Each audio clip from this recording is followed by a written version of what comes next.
The chamber was so vast that clouds formed near its ceiling. Ambassador James Walker had read the reports. He had studied the holographic projections. He had spent 6 months preparing for this moment. None of it had prepared him for the reality of standing in the grand hall of the Eternal Assembly. The chamber stretched 4 kilometers in every direction. Floating platforms held delegations from over 8,000 species. Beings of light drifted beside creatures made of living metal. Hive minds communicated through chemical signals that made the air shimmer with colors humans could barely perceive. Ancient entities that had existed before Earth's sun ignited watched from the highest, galleries with senses that James could not imagine. And in the center of it all, in a small circle of white light, stood a single human being. James was 51 years old. He had gray in his hair and lines on his face from decades of diplomatic service. His suit was simple and dark. He carried no weapons, no technology beyond a basic translator embedded behind his ear. He looked, by any measure, completely ordinary. That was the point. The Arbiter spoke first. It was not a creature in any sense James understood. It existed as pure mathematics, a consciousness made of equations and probabilities that manifested as slowly rotating geometric shapes. When it communicated, the translator converted its meaning into words. Human representative. You stand before the Eternal Assembly. Your species has been spacefaring for 187 of your years. You are among the youngest civilizations to achieve interstellar travel. You have been granted this audience because of recent events that concern this body. James nodded. I am honored to address the assembly. From the upper platforms, something clicked and buzzed. A delegation of massive insectoid beings, each one standing 3 meters tall and encased in biological armor that pulsed with internal light, pushed forward. Their speaker was a war commander called Therax. James had studied his file extensively. We do not recognize honor in vermin, Therax announced. His voice was translated, but the content needed no translation. We recognize only strength, and humans have none. The chamber fell silent. 8,000 species waited. James did not react. He simply stood, hands clasped behind his back, watching Therax with an expression of mild interest. The colony on Vega Prime, Therax continued. 23,000 human settlers. They violated sacred territory of the Kathrani Dominion. They built their structures on ground that has been ours for 40,000 years. The colony was established with full survey data, James replied calmly. No prior claim was registered in assembly records. We do not register our claims with this assembly. We do not need permission from lesser species to protect what is ours. I understand. The records show that your dominion has claimed over 700 worlds in this sector alone. Many of them were inhabited by other species at the time of your claiming. Therax's wings buzzed with anger. Those species understood their place. They submitted or they were removed. It is the natural order. The strong take. The weak surrender. And the colonists on Vega Prime? Removed. The word hung in the air. 23,000 human beings. Removed. James allowed the silence to stretch. He could feel the attention of 8,000 species pressing against him, waiting to see how this young, primitive species would respond to such a clear demonstration of power. I see, James said finally. You killed 23,000 human civilians, including 4,000 children. Because they built homes on a planet you had not bothered to claim publicly for 40,000 years. We killed vermin that infested our territory. The children were simply smaller vermin. James nodded slowly. Then he reached into his pocket and withdrew a small device. It was unremarkable in appearance, just a flat rectangle of metal with a single button. Do you know what this is? He asked. Therax clicked dismissively. Some primitive human tool. Yes, It is a communication device. When I press this button, a message will be sent to Earth. The message is very simple. It contains only 2 words. And what words would those be? Begin remembering. The Arbiter's geometric planes spun faster. Ambassador Walker. This body does not permit threats of violence. I am not threatening violence, James said. I am explaining a cultural practice. You see, humanity has a very old tradition. When someone wrongs us, we remember. We remember every detail, every name, every face, every child who will never grow up. He looked up at Therax. We remember until we can respond. And then we respond. Not with rage, not with chaos, with absolute, methodical precision. Therax laughed. The sound was harsh and grinding. You think your primitive species can threaten the Kathrani Dominion? We have existed for 100,000 years. We have conquered 300 worlds. Our fleets number in the millions. I know, James said. I have studied your military extensively. Your ships are impressive. Your tactics are sound. Your soldiers are fearless. Then you know that any action against us would be suicide. I know that you believe that. James pressed the button. Nothing visible happened. No alarms. No dramatic announcements. Just a small light on the device that blinked once and went dark. What did you just do? Therax demanded. I sent the message. My wife will receive it in approximately 3 minutes, accounting for relay delays. Your wife? Admiral Rebecca Walker, commander of the First Fleet. She was very close to several families on Vega Prime. Their children used to call her Aunt Becca. James's voice remained perfectly calm. She asked me to confirm before she began. She wanted to be absolutely certain that this was deliberate, that your Dominion intentionally murdered human civilians, including children, and that you feel no remorse. This is absurd. What can one fleet do against the Dominion? James turned to address the full assembly. His voice was quiet, but the acoustics of the chamber carried it to every platform. The elders of this assembly warned you. I know they did, because they warned us as well 200 years ago when we first made contact. They told us that the galaxy was dangerous, that young species rarely survived their first centuries among the stars. And then they told us something else. He paused. They told us that if we ever encountered a species that would not negotiate, that would not respect the lives of our children, we should not hesitate. We should not try to be civilized. We should be exactly what we are. And what are you? Therax asked mockingly. Humans, James said simply. We are humans. And you have just learned what that means. From the highest gallery, something stirred. A presence that most species could not perceive directly, something ancient beyond measure. When it spoke, the words seemed to come from everywhere at once. We warned them, the elder said. We warned every species in this assembly. Never provoke humanity. Never harm their children. Never give them a reason to remember you. Why? Therax demanded. They are nothing. Primitive apes who barely learn to leave their world. Because they dream, the elder replied. They dream of impossible things, and then make them real. They dream of justice, and they become justice. They dream of vengeance, and they become vengeance. The elder's presence seemed to grow heavier, pressing against every mind in the chamber. We have watched them for 2 centuries. We have seen what happens when they dream of war. We have seen the species that no longer exist because they made the mistake you have just made. Therax's wings stopped buzzing. For the first time, something like uncertainty flickered in his compound eyes.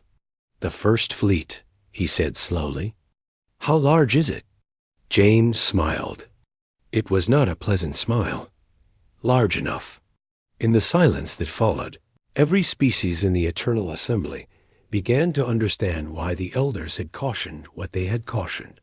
And in the depths of space, moving faster than any Kathrani sensor could track, the first fleet was already on its way.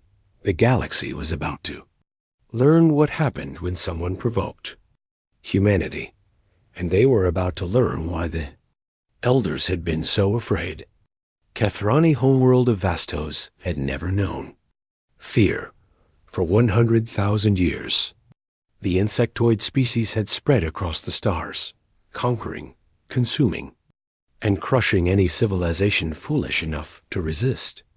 Their world was a fortress of biological technology, protected by orbital platforms that numbered in the tens of thousands.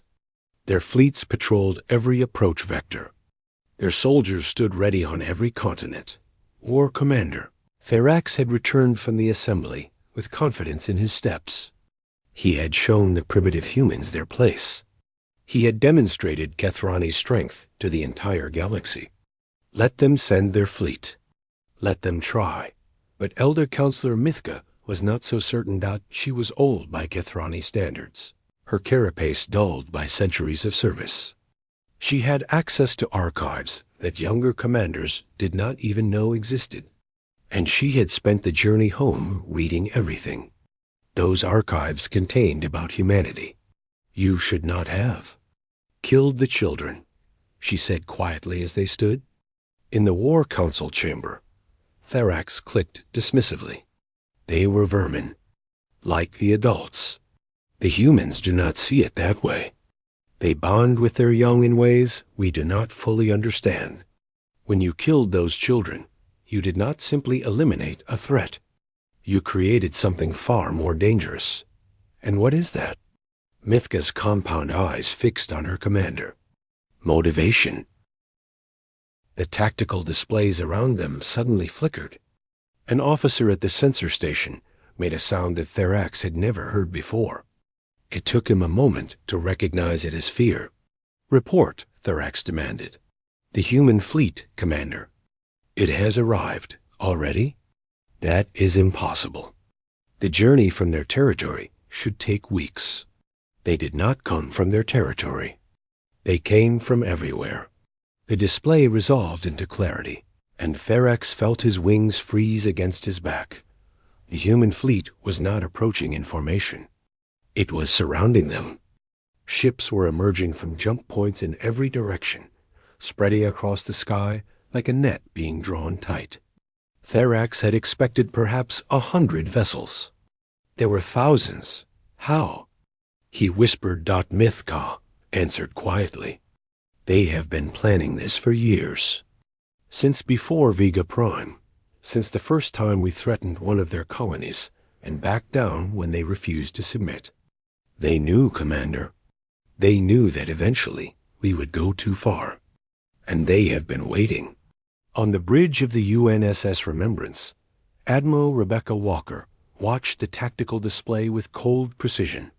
Her fleet had executed the arrival perfectly. Every ship was in position.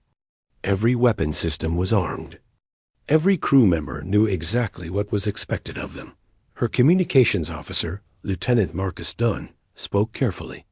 Admiral, the Kathrani are hailing us. They want to negotiate, do they? Yes, ma'am. War Commander Therax is offering to discuss terms. Rebecca considered this. She was 62 years old, with silver hair pulled back tightly, and eyes that had seen 3 wars before this one. She had served humanity for 40 years. She had never failed in a mission. And she had promised the children of Vega Prime that they would never be forgotten. Open a channel, she said. Let him speak. The holographic display shimmered, and Therax appeared before her, his massive form rendered in light and shadow. He tried to project confidence, but Rebecca could see the tension in his wings. Admiral Walker, I am prepared to discuss compensation for the unfortunate incident at Vega Prime. Compensation? Yes, the Dominion is willing to offer territory, resources, even a formal apology if that is what your species requires. We see now that the situation was handled poorly. Handled poorly. Rebecca let the words hang in the air. You murdered 23,000 civilians. 4,000 of them were children. One of them was my goddaughter. Her name was Emma. She was 7 years old, and she wanted to be a teacher when she grew up. Therax's wings twitched. I am sorry for your loss. No, you are sorry that we came. You are sorry that you miscalculated. But you are not sorry for what you did. Your species has spent 100,000 years taking what you want and killing anyone who objects. You have never faced consequences. You have never had to be sorry. She leaned forward. Today, that changes. Admiral, please, consider what you are proposing. A war between our species would devastate both of us. Surely diplomacy is preferable to mutual destruction. Mutual? Rebecca almost smiled. War Commander, I do not think you understand what is about to happen. This is not going to be a war. Wars have battles. Wars have strategies. Wars have winners and losers. This is going to be a lesson. She gestured to her tactical officer. Lieutenant Commander Torres. Status of the Crucible. A young woman with dark hair and steady hands checked her console. Crucible is charged and ready, Admiral. Targeting solutions locked for all designated military installations. What is the Crucible?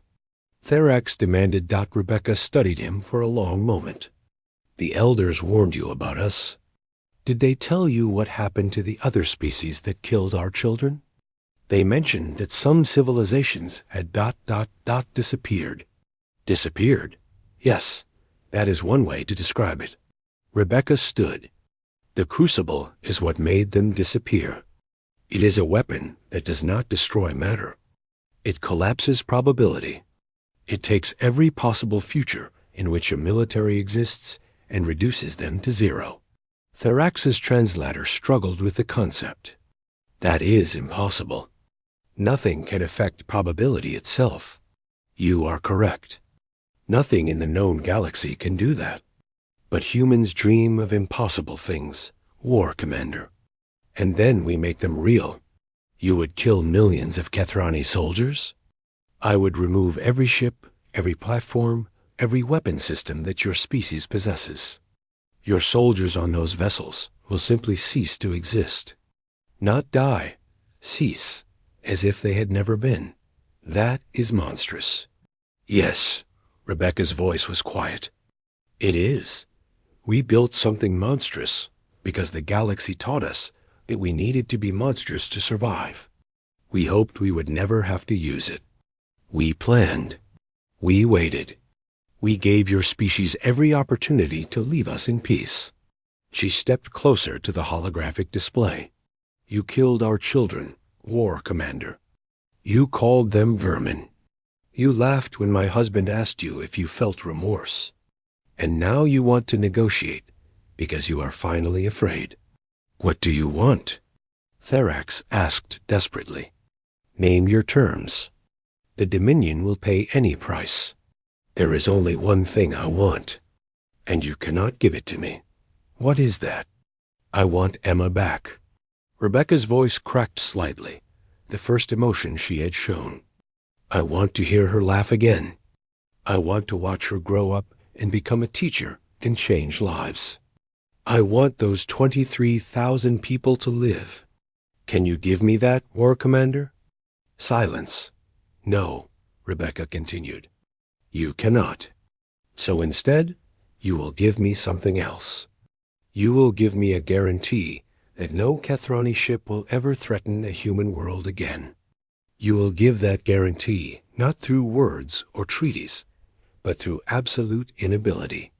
Your fleets will be gone. Your weapons will be gone.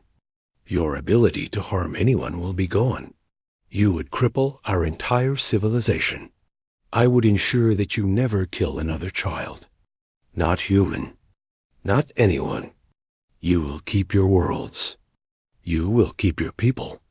You will live and grow and perhaps in time become something better than what you are. But you will never again have the power to do what you did to Vega Prime. Therax was silent for a long moment. Then his wings spread wide in what might have been defiance or despair. The Dominion does not surrender. I know, Rebecca said. That is why I'm not asking you to. She turned to her tactical officer.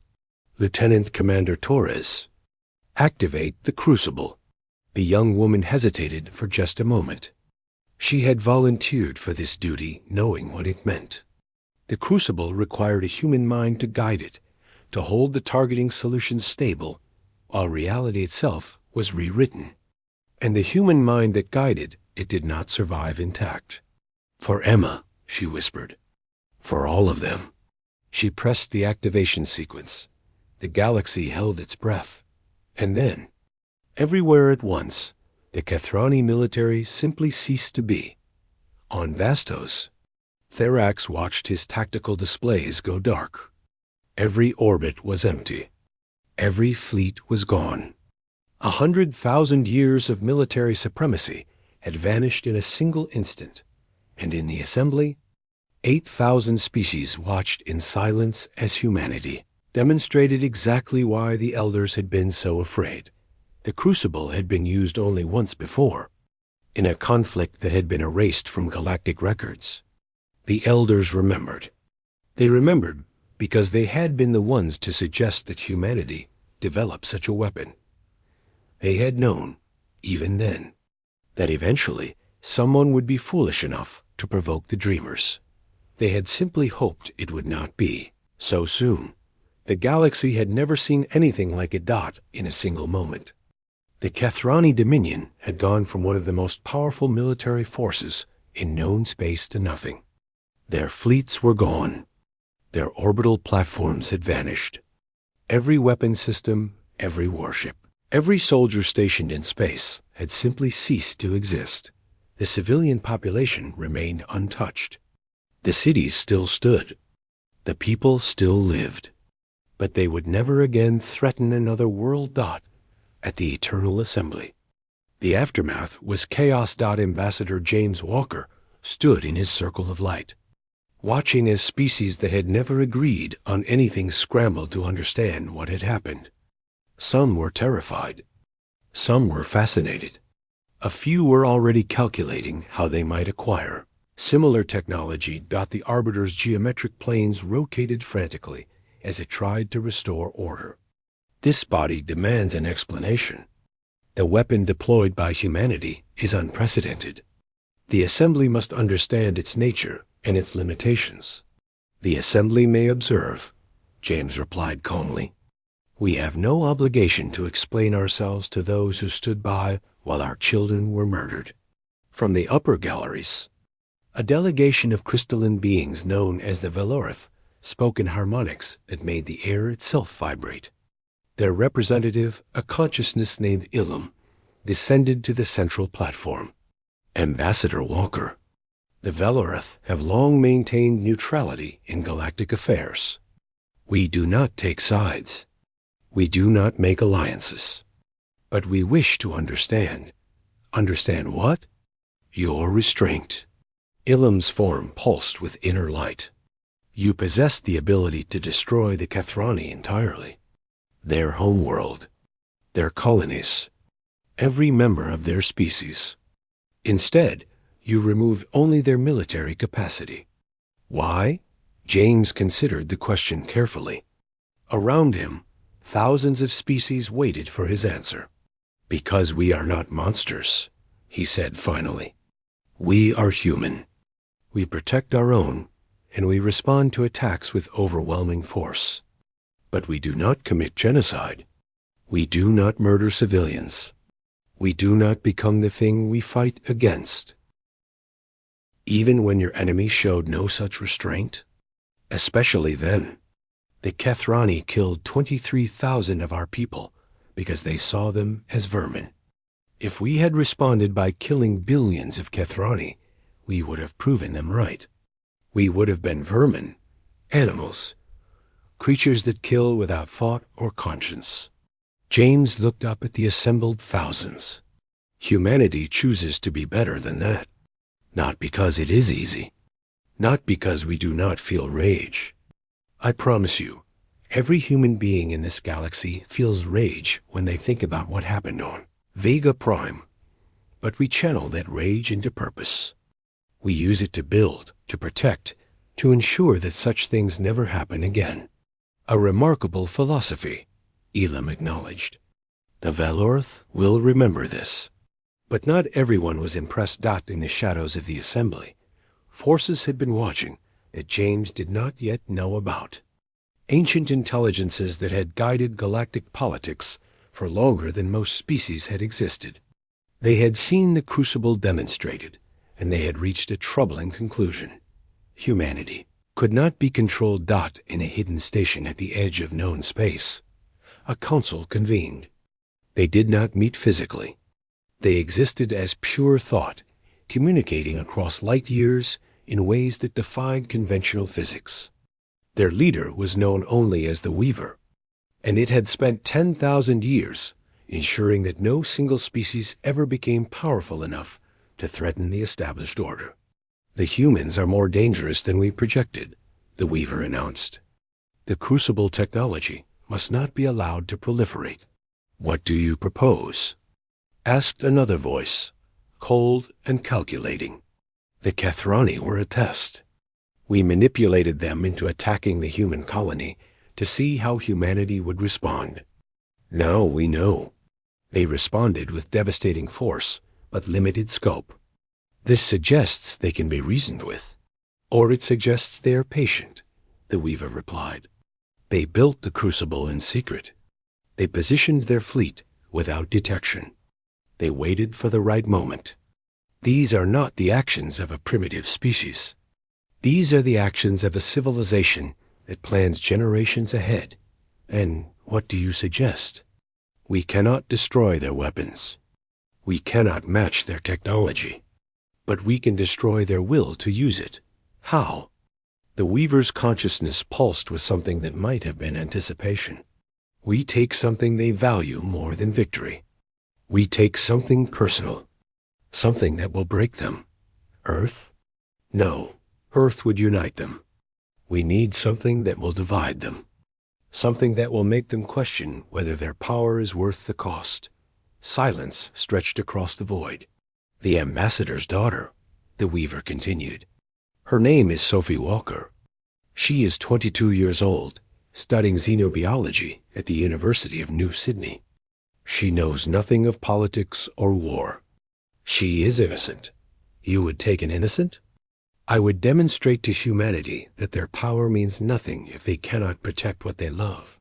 I would show the galaxy that even the Crucible cannot save them from loss. And I would break the spirit of the one man who represents humanity to the stars. The council considered this. It was a cruel plan, a monstrous plan. But they had not survived for millennia by being kind. Proceed, they agreed. On Earth, Sophie Walker was walking home from the university library when her world changed. She did not see the shimmer in the air. She did not feel the transition. One moment she was on a tree-lined street in New Sydney. The next, she was standing in a white room that stretched in every direction. Hello? Her voice did not echo. It simply stopped, absorbed by walls that were not quite walls. A presence entered her awareness. Not a voice, not a figure, but a weight in her mind that she could not ignore. Sophie Walker, daughter of James Walker. You have been selected. Selected? For what? Where am I? You are insurance. Your father has demonstrated that humanity cannot be threatened through military force. But you are not military. You are soft. You are vulnerable. And when your father understands that we can reach you anywhere, at any time, he will learn to restrain himself. Sophie felt fear clutching at her chest, but something else rose alongside it. Something that came from being raised by James and Rebecca Walker, from growing up in a family that believed in standing firm, even when the ground shook. My father will come for me, perhaps, but he will not find you. This place exists outside normal space. Your mother's fleet cannot reach it. Your father's diplomacy cannot free you. You are alone. Sophie forced herself to breathe steadily. You don't know my family very well. We know everything about your family. We have studied humanity for 2 centuries. We understand your weaknesses, your attachments, your irrational devotion to individual lives. That is why we chose you. Then you should know that taking me was a mistake. We shall see. The presence faded, leaving Sophie alone in the white emptiness. But she was not as helpless as her captors believed. Sophie Walker had grown up hearing stories about human determination, about the power of refusing to surrender even when everything seemed hopeless. She had watched her mother command fleets and her father face down alien warlords. She began to examine her prison. The walls were not solid. They shifted when she looked at them directly, reforming into new patterns. The floor beneath her feet was warm, almost alive. This place was not built from matter. It was built from thought, and humans, Sophie remembered, were very good at changing thoughts into reality. Across the galaxy, James Walker received the message that shattered his world. His daughter was gone, taken by forces unknown to a place that could not be found. He stood in the human embassy, surrounded by advisors and officers, and felt something cold settle into his chest. Not grief. Not yet. That would come later. What he felt now was clarity. Find her, he said quietly. Use every resource we have. Contact every ally. Search every corner of the galaxy. But find her. Ambassador, we don't even know where to begin. Then begin everywhere. He turned to the window, looking out at the stars that humanity had only recently begun to explore. Somewhere out there, his daughter was waiting. And somewhere out there, ancient beings believed they could use her to control him. They were about to learn how wrong they were, because James Walker was not just a diplomat.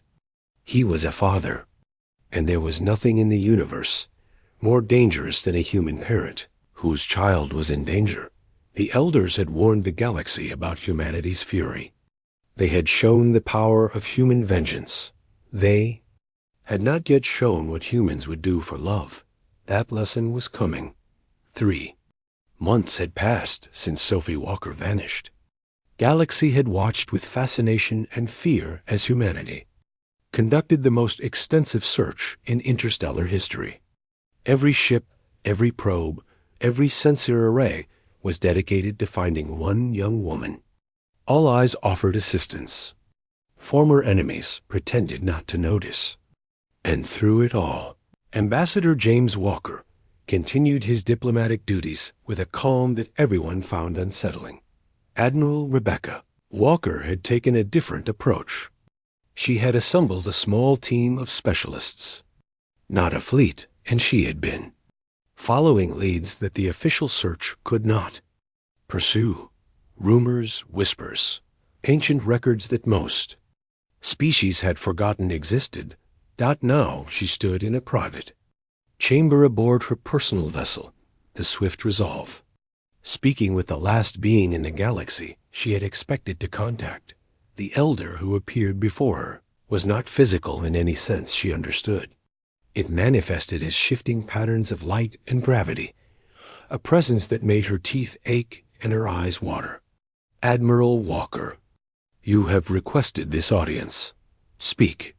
My daughter has been taken by something old, something that exists outside normal space, something that has been manipulating galactic politics for longer than humanity has existed. You speak of the Weavers. Rebecca felt her blood chill. You know of them. We are older than they are. We remember when they were young. We remember when they first decided that the galaxy needed guidance, that lesser species could not be trusted to make their own decisions. Can you tell me where they have taken my daughter? The elder was silent for a long moment. When it spoke again, there was something almost like sympathy in its voice. We cannot interfere directly. The old laws forbid it. But we can tell you that the Weavers operate from a place called the Nexus. It exists in the void between galaxies, where no star has ever burned. It is hidden from conventional detection. How do I find it? You cannot. Not with technology. Not with force. The Nexus is protected by layers of probability manipulation that make the Crucible look like a child's toy. Rebecca refused to accept this. There must be a way. There is one possibility. The Elder's form shifted, becoming more focused. The Weavers believe they understand humanity. They have studied you for centuries. They know your military capabilities, your political structures, your psychological tendencies. But they have made a fundamental error. What error? They believe that your greatest strength is your technology. The Crucible. Your ships. Your weapons. They do not understand that these are merely tools. Your true strength is something they cannot measure. And what is that? You dream. The Elder's voice seemed to come from everywhere at once. You imagine things that do not exist, and then make them real. The Weavers cannot dream. They can only calculate. And their calculations do not account for what a human being can achieve when they dream hard enough. That is not a plan. That is philosophy. It is both. Your daughter is in the Nexus. She has been there for 3 months. And in that time, she has been doing something the Weavers did not expect. Rebecca leaned forward. What? She has been dreaming. In the White Prison, Sophie Walker had learned things about herself that she never knew existed. The cell was not physical. It was made of thought, of probability, of the Weaver's will. And Sophie had discovered, slowly and painfully, that human will could push back against it. It had started small. She had imagined a door, and for just a moment, a door had appeared. Not solid, not real, but visible. A crack in the perfect white prison. She had spent weeks practicing, imagining, pushing against the walls of her cage with nothing but her mind. It was exhausting. It was terrifying. But it was working. She was not alone in the Nexus. Other prisoners existed in their own white cells. She had learned to sense them, to reach out with her thoughts and touch their consciousness. There was a young Kethrani named Veth, taken from Vastos after his father spoke against War Commander Therax. There was an ancient being of light called Sira, imprisoned for refusing to support the Weaver's agenda. There were dozens of others, all hostages, all leverage, but Sophie was the only one who could change the prison. You are doing something impossible, Veth had told her during one of their mental conversations. The Weavers have controlled this space for millennia. No one has ever been able to affect it. I am not doing anything impossible, Sophie had replied. I am just imagining very hard, and refusing to stop. Now, 3 months into her captivity, Sophie was ready to try something bigger than a door. She was going to imagine a way out. She closed her eyes and focused. Not on escaping, not on freedom, on something simpler. She focused on her mother, on her father, on the feeling of being loved unconditionally, on the warmth of knowing that somewhere in the galaxy, 2 people would never stop searching for her dot, and she dreamed. The white walls flickered. For a moment, Sophie could see something else. Corridors of strange technology. Guards made of compressed thought. The actual structure of the Nexus, hidden beneath the illusion of her cell. I can see it, she whispered. I can see the way out. But the Weavers could see her too. The presence slammed into her mind like a wave of ice. What are you doing, human? You cannot change this place. You are nothing. You are a primitive creature from a primitive world. You cannot dream your way to freedom. Sophie felt fear. She felt doubt. She felt the weight of ancient power pressing against her, but she also felt something else. Something the Weavers had never expected. She felt angry. You took me from my home. You locked me in this place to hurt my parents. You thought you could use me to control humanity. She pushed back against the presence with everything she had. You were wrong. The walls cracked. Not metaphorically. Actually cracked.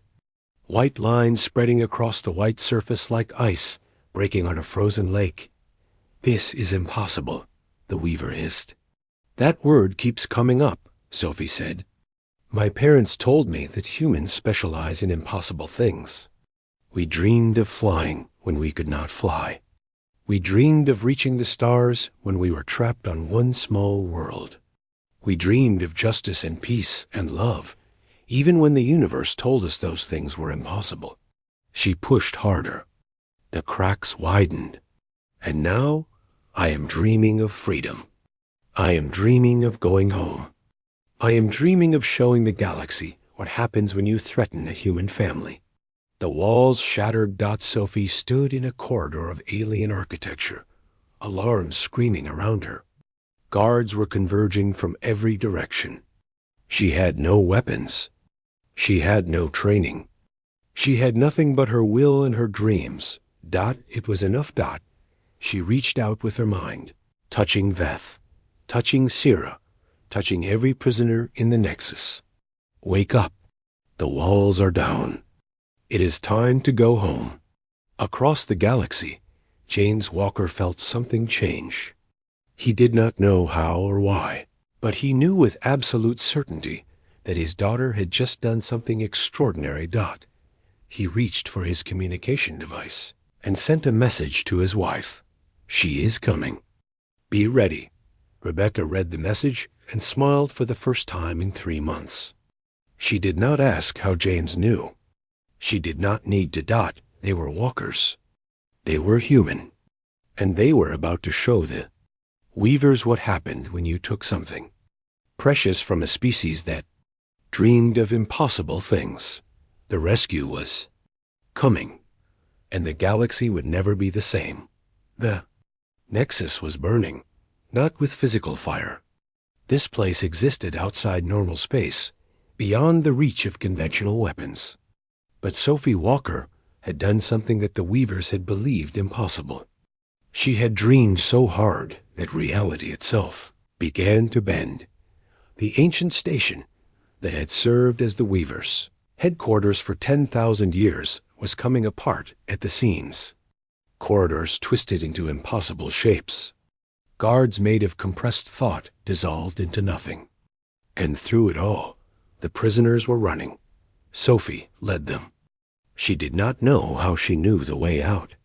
She simply imagined it, and the path appeared before her.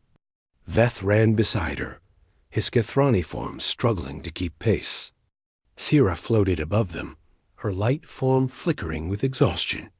Dozens of others followed, species from across the galaxy, all held hostage by beings who had thought themselves beyond challenge. The docking bay, Sophie gasped. There should be ships. Emergency vessels. How do you know? Veth asked. I do not know. I am guessing. But my guesses have been pretty good so far. Behind them, the Weaver's voice echoed through the crumbling station. You cannot escape. This place is outside the galaxy. Even if you reach a ship, you have nowhere to go. Sophie ignored it. She had learned something important in her 3 months of captivity. The Weavers were powerful, but they were also afraid. They had existed for millennia by manipulating others, by hiding in shadows, by never facing direct confrontation. They did not know how to handle someone who simply refused to be controlled. They reached the docking bay as the ceiling began to collapse above them. A single ship waited there, sleek and alien, designed for emergencies that the Weavers had never expected to face. Everyone inside, Sophie commanded. Now, the prisoners scrambled aboard. Sophie was the last to enter, pausing at the threshold to look back at the station that had been her prison. The Weaver's presence pressed against her mind one final time. This is not over, human. We have existed for ages. We will rebuild. We will return. and we will remember what you have done." "Good," Sophie said. "Remember. Tell your friends. Tell everyone who thinks they can threaten humanity. Tell them what happens when you take our children." She stepped into the ship and sealed the door behind her. The escape vessel launched into the void between galaxies, leaving the crumbling nexus behind. Sophie had no idea how to pilot the alien craft, but the controls seemed almost intuitive. She thought about where she wanted to go, and the ship began to move. "How are you doing this?" Sarah asked, her light form stabilizing now that they were away from the nexus. "I have no idea," Sophie admitted. "I just keep imagining what I need, and somehow it happens. That is terrifying." "Yes, but it is working, so I am going to keep doing it." The ship accelerated toward the distant glow of the galaxy. Behind them, the nexus finally collapsed entirely. 10,000 years of Weaver control, vanishing into the void. James Walker received the signal 3 hours later. He was standing in the human embassy at the Eternal Assembly, surrounded by diplomats and officers who had long since given up hope. The message was simple. Just 2 words: coming home. James closed his eyes and felt tears streaming down his face. He had not cried in 30 years. He had not allowed himself that weakness. But now, knowing that his daughter was alive, was free, was coming home, he wept openly and without shame. "Ambassador?" One of his aides approached hesitantly. "Is everything all right?" "Everything is perfect. Contact the First Fleet. Tell Admiral Walker that her daughter is on her way. And prepare a statement for the Assembly." "What kind of statement?" James wiped his eyes and straightened his uniform. His expression hardened into something that made his aide take a step back. The kind that ends a war. Rebecca Walker met the alien vessel at the edge of human space. She had brought a full escort, but she boarded the ship alone.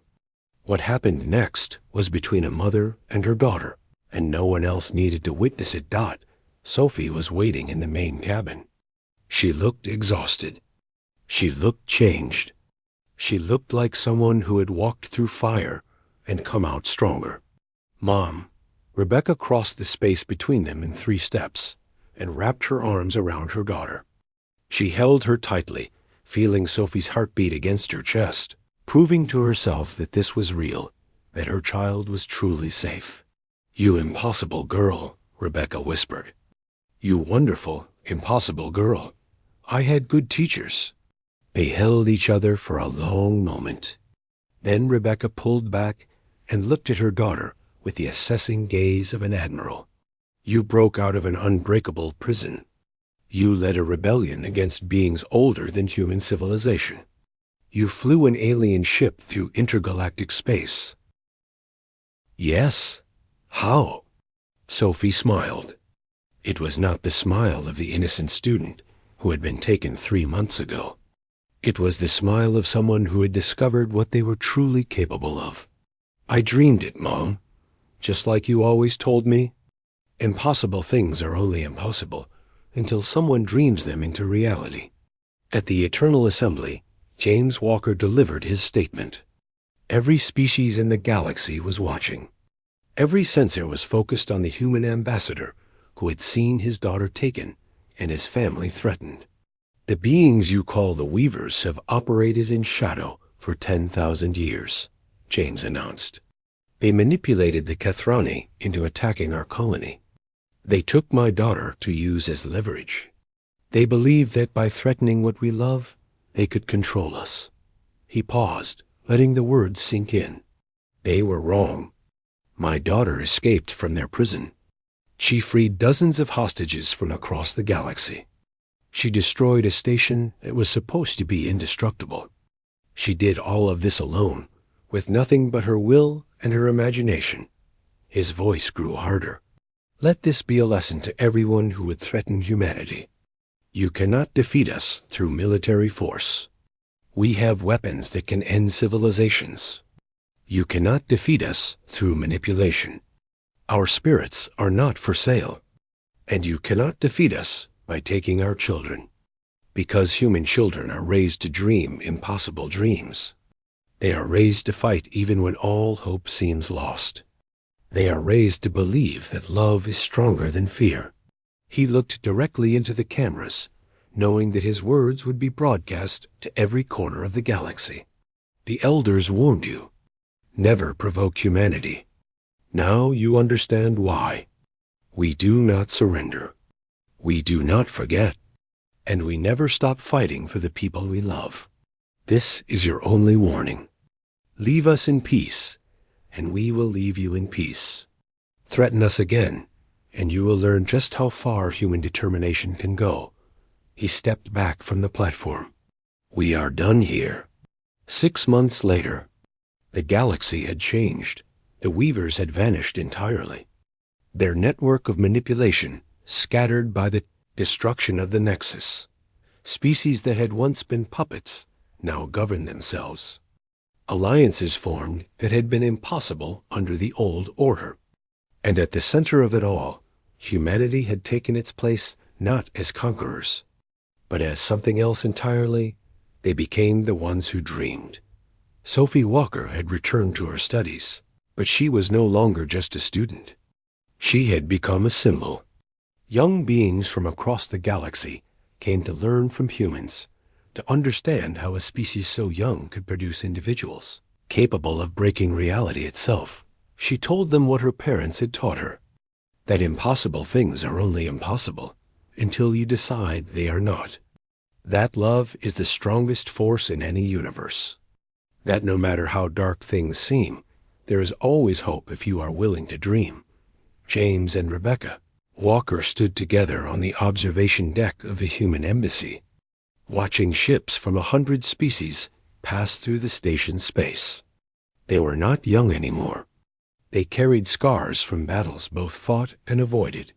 But they were together, and their family was safe. And that was all they had ever really wanted. Do you think they learned? Rebecca asked quietly. Some of them, James replied. The smart ones. The ones who pay attention to history. And the others? James smiled. It was not a pleasant smile.